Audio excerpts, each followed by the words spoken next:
శ్రీ గురుభ్యో నమః. గురు బ్రహ్మ గురు విష్ణు గురుదేవ మహేశ్వర గురు సాక్షాత్ పరబ్రహ్మ తస్మై శ్రీ గురవే నమః. సదాశివ సమారంభం వ్యాసశంకర మధ్యమమస్వదాచార్య పర్యంతం వందే గురు పరంపరాం. అపార కరుణా సింధం జ్ఞానం శాంతరూపణం శ్రీ చంద్రశేఖర గురుం ప్రణమాముదాన్వహం. నారాయణం నమస్కృత్యం నరం చైవ నరోత్తమం దేవీం సరస్వతీం వ్యాసం తతో జయముదీరయేత్. ఆపదం అపహర్తారం దాతారం సరసంతాం లోకాభిరామం శ్రీరామం భూయో భూయో నమామ్యం. వాగర్ధ ప్రతిపత్తే జగత పితరౌ వందే పార్వతీ పరమేశ్వరౌ. శ్రీ గురుభ్యో నమః. వచనశ్రీ స్కాంద మహాపురాణం పార్ట్ 2 ఎపిసోడ్ 72 చెప్పుకోవాలి. 71లో ఏం చెప్పుకున్నామంటే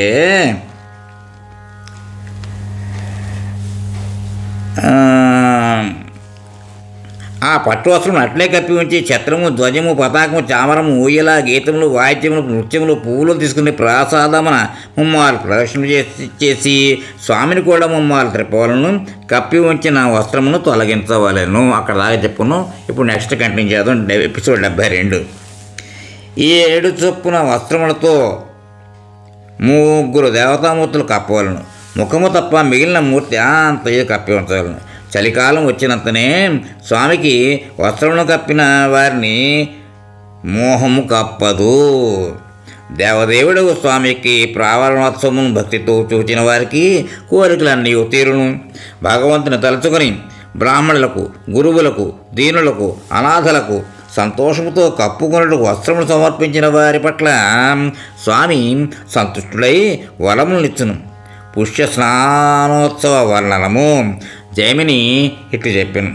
బ్రహ్మ పూర్వం చెప్పిన విధముగా పుష్య స్నానోత్సవం గురించి మీకు తెలిపేదను. పుష్యమాస పౌర్ణమి నాడు పుష్య స్నానోత్సవము జరుపుకోవాలి. ఏకాదశి నాడు ఈ ఈశాన్య దిక్కునందు అంకురార్పణము చేయవలను. ఉదయమే అగ్ని మొదలైన దేవతలకు మంత్రములతో ఆవాహన చేయవలను. చివరకు పురుషోత్తమునికి ఉపచారములను పూర్తి చేసి అద్దమునందు చూపవలను. పిమ్మట పురుష సూక్తంతో ఆ బంగారు కుండలను అభిమంత్రించవలను. ఆ కుండలతో ఎడతగిన ధారతో స్వామికి పవమాన సూక్తంతో, శ్రీ సూక్తంతో అభిషేకం చేయవలను. తగిన స్థానములందు తగిన అలంకారములను అలంకరించి చక్కని వాసన కలిగిన పూలమాలల పైన అలంకరించవలను. లక్ష్మితో కూడిన స్వామిని సమృద్ధిగా ఉపాహారములతో సేవించవలను.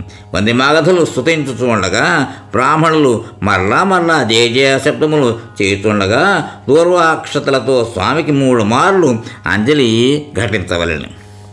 బంగారు పాత్ర యందు చక్కగా తాంబూలమును ఏర్పరిచి మెల్లమెల్లగా నోటి వద్ద ఉంచవలను. ఆచార్యునికి దక్షిణ ఇచ్చి బ్రాహ్మణులను పూజింపవలను.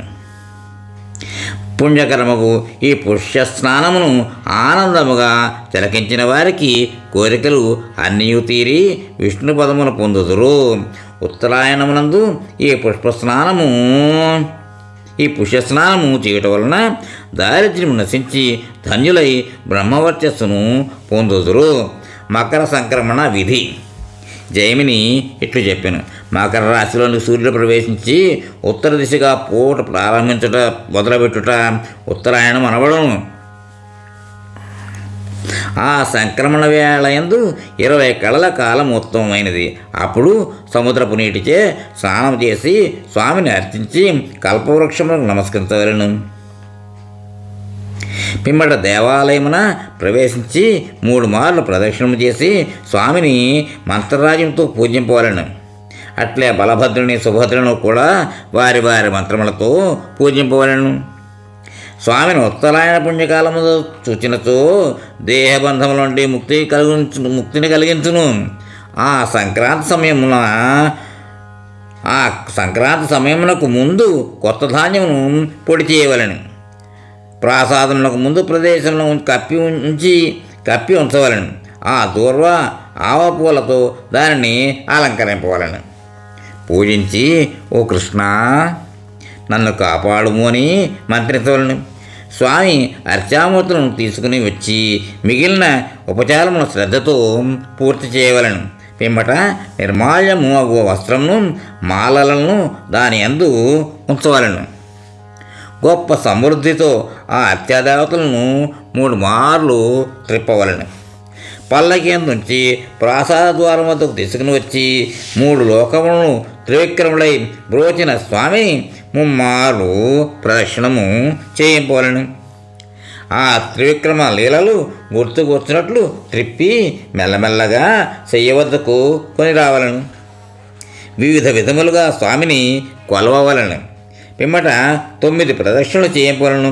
ఆ స్వామి యొక్క ఒక్కొక్క బ్రాహ్మణ దర్శనముచే ఒక్కొక్క విధమైన పాపరాశి భస్మముగును.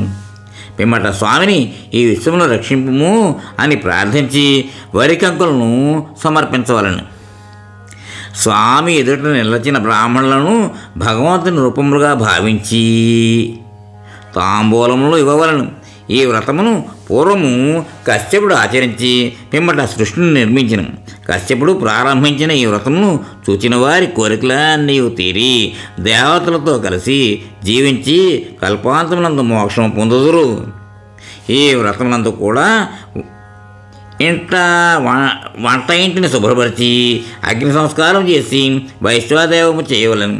స్నానము, దానము, తపస్సు, హోమము, వేదాధ్యయనము, పితృతర్పణము ఏదైనను ఉత్తరాయణ కాలమందలి ఈ ఉత్సవమును చేసినచో అనంత ఫలములిచ్చును.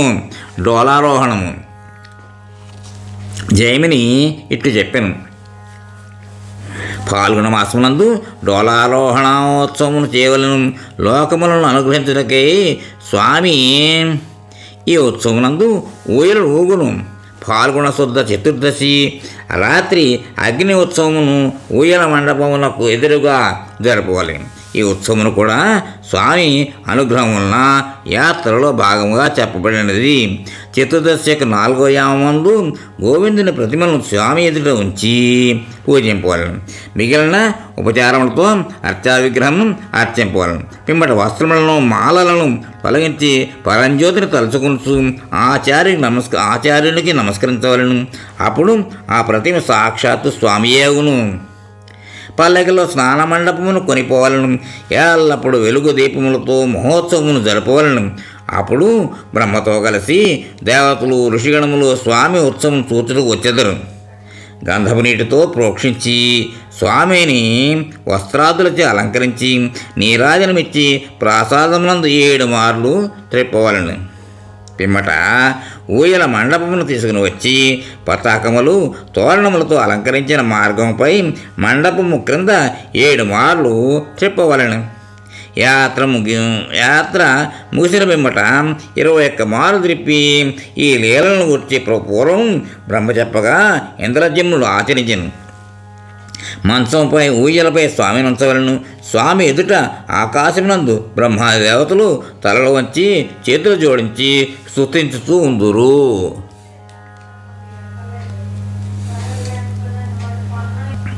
డోలారోహణము.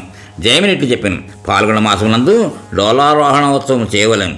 లోకములను అనుగ్రహించుటకై స్వామి ఈ ఉత్సవమునందు ఊయలు ఊగును.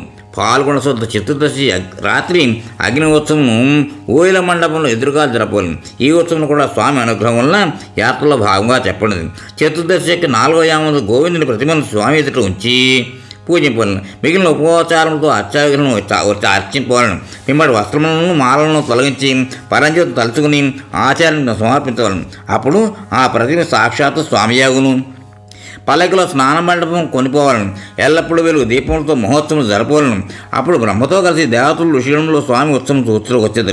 గంధం నీటితో ప్రోక్షించి స్వామిని వస్త్రాలతో అలంకరించి నీరాజనం ఇచ్చి ప్రసాదమందు 7 మార్లు తిప్పవలను. అక్కడ దాకా చెప్పుకుని మళ్ళీ రిపీట్ అయింది కొంత. స్వామి ఎదుట ఆకాశం బ్రహ్మదేవతలు తలలు వచ్చి చేతులు జోడించి స్తుతించుతూ ఉందరు. అక్కడ చెప్పుకున్నాం. తర్వాత మళ్ళీ అట్లే గంధర్వాదులు అర్చించుతూ ఉందరు. ఇట్లు అర్చనాదులు సాగుతూ ఉండవలను. 7 దినములు ఈ విధముగా ఊయలయందు కూర్చుండబెట్టి ఊపవలను. అప్పుడు స్వామిని చూచినచో వారికి తప్పక ముక్తి కలుగును. బ్రహ్మహత్యాది మహాపాతకముల నుండి విముక్తి లభించును. అన్ని పాపములను పోగొట్టు స్వామిని 3 మార్లు ఊయలు ఊపవలను.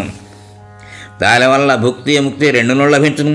ఊయలు స్వామిని చూచినతో ఆధ్యాత్మికములు, ఆధిభౌతికములు, దైవికములకు పాపములను తొలగిపోవును. ఈ యాత్ర చేసినతో రాజు చక్రవర్తిగును. సామాన్యుడు బ్రాహ్మణుడు కూడా 4 వేదములు చదివిన వాని అంతటి జ్ఞానమును పొందును. ఇప్పుడు జ్యేష్ఠ పంచక వ్రత వర్ణనము జైమిని ఇట్లు చెప్పాను. ఇప్పుడు మీకు సంవత్సర వ్రతము గురించి చెప్పాను. పాల్గొన మాస పౌర్ణమి నాడు ఈ వ్రతమును మొదలు పెట్టవలను. అనాది దేవుడికి స్వామి యొక్క 12 రూపములను ప్రతిమలను పూజింపవలను. ఒక్కొక్క మూర్తిని ఒక్కొక్క మాసము పూజింపవలను. ఆ ఆసనాది ఉపచారములు స్వామికి సమర్పించి స్తుతించవలను. ఓ జగన్నాథ, ఈ సంసార సాగరం నుండి నన్ను రక్షింపము. విశ్వమంతయు నీరు నిండి ఉండగా పూర్వము మధువును రాక్షసును వధించి లోకములను కాపాడితివి. ఓ మధుసూదన, నన్ను కూడా రక్షింపము. ఓ త్రివిక్రమ, నీకు నమస్కారము. వామన రూపం ధరించి అందరినీ మోహింపజేసిన ఓ మాయావి, నీకు నమస్కారం. ఓ శ్రీధర, నీకు నమస్కారం. ఓ మాధవ, నీకు నమస్కారం. నీ అనుగ్రహం వలన నా వ్రతం సంపూర్ణమగుగాక.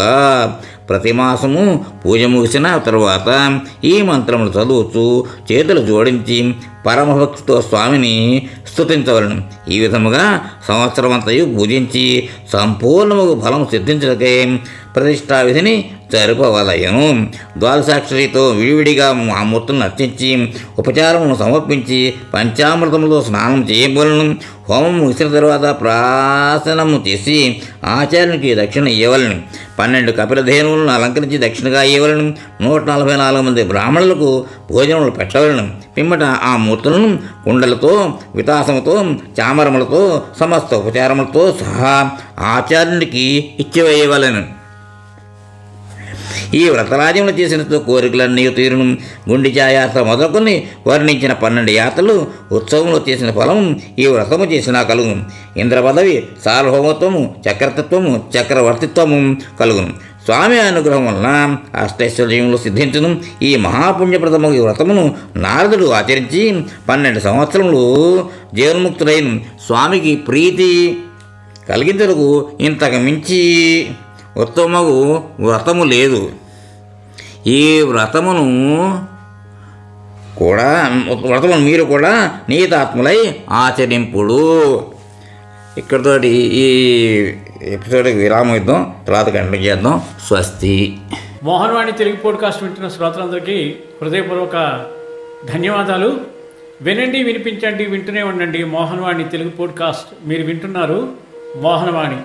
మా కార్యక్రమాలు మీకు నచ్చితే ఇప్పటివరకు మా ఛానల్కి సబ్స్క్రైబ్ చేసుకోకపోతే వెంటనే ఈ క్షణమే సబ్స్క్రైబ్ చేసుకుని ఆ పక్కనుండే బెల్ బటన్ని మ్రోగించి అందరికీ షేర్ చేసి మీ విలువైన కామెంట్ను కూడా చేసి మమ్మల్ని ప్రోత్సహిస్తారని కోరుతున్నాను.